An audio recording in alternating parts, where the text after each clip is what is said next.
मैं अपनी बातों को इन अशार के साथ शुरू करना चाहता हूँ।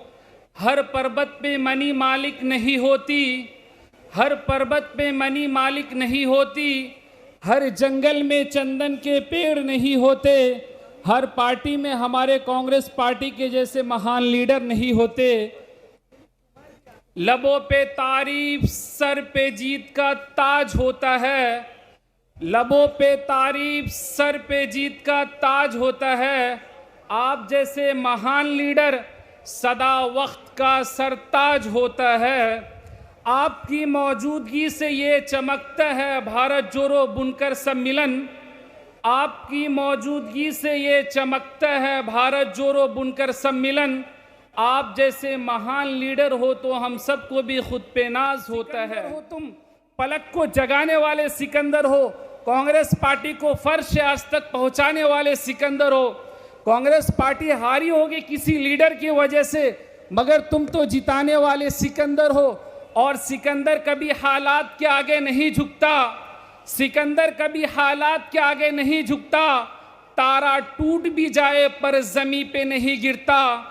गिरते हैं हजारों समुंदर किसी, गिरते हैं हजारों नदी किसी समुंदर में, पर कोई समुंदर किसी नदी में नहीं गिरता।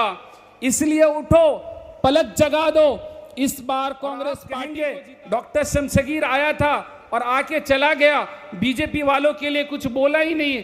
तो सुन लो मेरे भाई, जहां कहीं भी हो, कि है अंधेरा बहुत अब सूरज निकलना चाहिए, कि है अंधेरा बहुत अब सूरज निकलना चाहिए।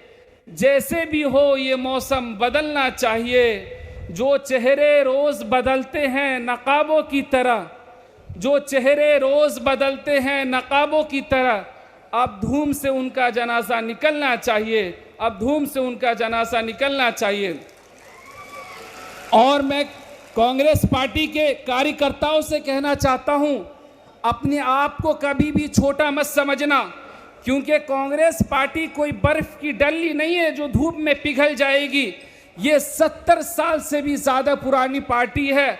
ये इस देश की सबसे ज्यादा पुरानी पार्टी है। भीमराव अंबेडकर ने कहा था, संघर्ष से अगर गुजरना है तो गुजर जाए सारा जीवन, संघर्ष से अगर गुजरना है तो गुजर जाए सारा जीवन, लेकिन पल पल में जालिमों से समझौता ये मेरी बस की बात के लिए। इंदिरा गांधी, राजीव गांधी का त्याग है तुम्हारे पास, उनका बहता हुआ खून है तुम्हारे पास, जो चीख चीख कर, जो पुकार पुकार कर कह रहा है, शक्तियां सहने के लिए पत्थर का जिगर पैदा करो, शक्तियां सहने के लिए पत्थर का जिगर पैदा करो, और कांग्रेस के खातिर जो कट सके वो सर पैदा करो। को मंजिल मिलेगी हमेशा ये फैले हुए उनके पंख बोलते हैं, परिंदों को मंजिल मिलेगी हमेशा ये फैले हुए उनके पंख बोलते हैं।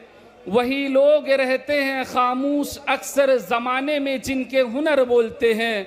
जमाने में इस पार्टी के लीडर ने हिंदू, मुस्लिम, सिख, ईसाई, दलित, आदिवासी सबको एक जगह पे लेकर, एक साथ में लेकर जो इन्होंने काम किया है, इनकी सफलता ने शोर मचा दिया है। मैं सुना करता था, बीजेपी की एक वक्ता कहती थी, वो बड़ी कमाल की बात कहती थी। वो कहती थी, एक अभिनेता, एक एक्टर लोगों को 3 घंटा बेवकूफ बनाता है, लेकिन बीजेपी के नेता ताउम्र भर लोगों को बेवकूफ बनाते हैं। 15 लाख रुपया बैंक अकाउंट में आ जाएगा, कहाँ फुर हो गया, 2 करोड़ नौकरियां दूंगा, किसी को नौकरी नहीं मिली। सबका साथ, सबका विकास, सबका विश्वास, सिर्फ बीजेपी के एमएलए, एमपी, मिनिस्टर, नगर सेवक का विकास हुआ, बाकी किसी गरीब जनता का कोई विकास नहीं हुआ। शिक्षा वो कामधेनु गाय है जो हर इच्छा को पूरा करने वाली है। ये वो धन है जो विदेशों में भी चोरी नहीं होती। ये वो धन है जो कुरूप को सुंदर कर देती है। किसी को शिक्षा दे दो, किसी भूखे को रोटी खिला दो, वह 1000 भूखों का पेट भरेगा। किसी को नौकरी दे दो, वह 1000 भूखों का पेट भरेगा।